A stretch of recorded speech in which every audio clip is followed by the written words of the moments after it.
Comes inside, left foot this time. It's fantastic. It's much better. Really, really good goal. Take a bow, fella. Goal from Randy, number 10.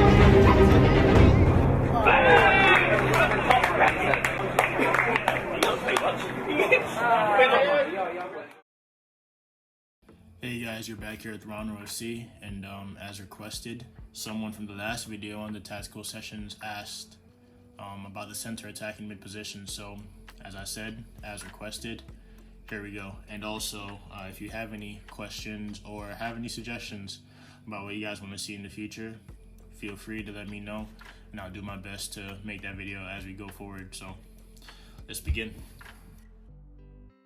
So oftentimes teams like to run a 4-3-3. Not all teams, but a lot of teams. And in the 4-3-3, you're gonna have a number 10.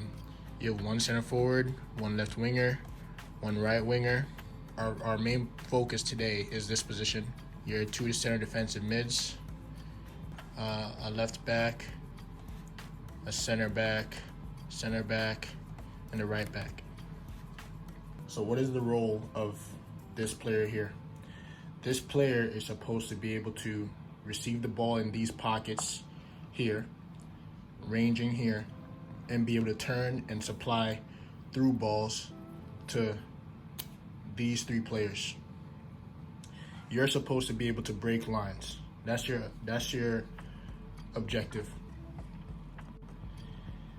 Because you have two center defensive mids, if your team is a good team and they like to pass the ball, you don't really have to worry so much about checking into these areas here, because you have two guys who can pick up the ball and move it from side to side, move it back here, and then turn and find you.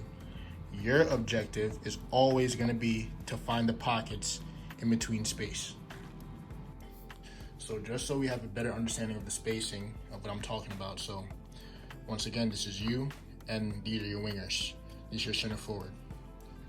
If the other team is playing a 4-3-3, it'll look more like this, where you have two center defensive mids against you. So you, remember, this is you. Your objective is to maybe get the ball in these spaces here, these spaces here, these here. This is where you roam. Try your best to find the ball in between pockets. But the thing is, yeah, sometimes you will be coming down a little bit deeper. Sometimes you might be getting the ball over here. It ranges, but you have to, the main objective is to always try and find your space in between players. Why do you want the ball in between players? If you can get the ball passed into you to beat these two, then you're canceling those two out as options for intercepting the ball. So once you're in this no man's land right here for other players, because these two can't just creep on you like this, because they have to hold their shape. And these two also, you're just being clever because you're standing behind them. Once you find these little pockets anywhere on the pitch, anywhere, you're able to then get the ball, turn, and now you're able to look for runs. So maybe you might be looking for a winger that's making a run in here, so you can play the ball in here. Same on this side, you can play the ball in here. Sometimes you can come here and you can shoot on goal. You can look for runs from your center forward, breaking off into channels in behind. But this all starts from this player on the inside. One of the most important things for this position is a number 10 that knows how to turn. And not just knows how to turn, but when to turn. We want a person who understands when they're in a pocket of space, when they can turn, and when they can go. But in this position also, sometimes you might have a little bit of pressure on your back. So you have to be strong. You have to be strong to hold off a player. You have to be strong to turn and have awareness.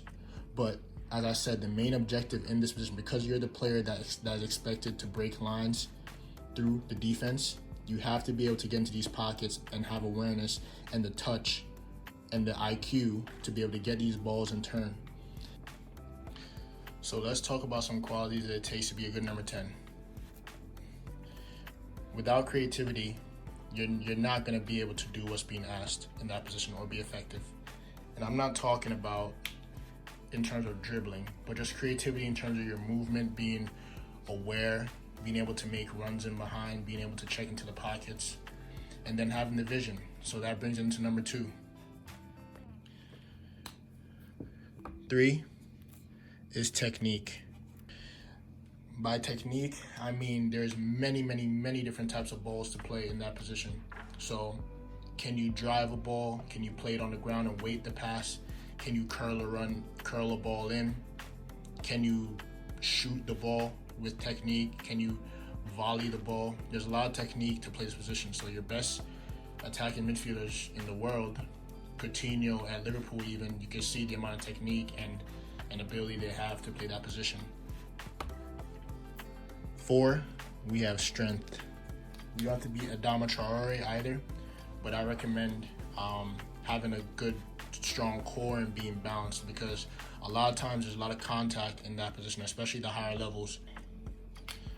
And then number 5, all we're going to speak for today is composure. You need to have composure playing this position. The more games you play, the better, but half of the composure is thinking ahead. Can you think ahead when you get the ball? Can you play in 1 touch sometimes? Can you play in 2 touch? So the more you work on your game, the more the composure will come. But these 5 things, I will say, are very key in playing a certain attacking mid position. So I hope you guys got something from this video, and until next time.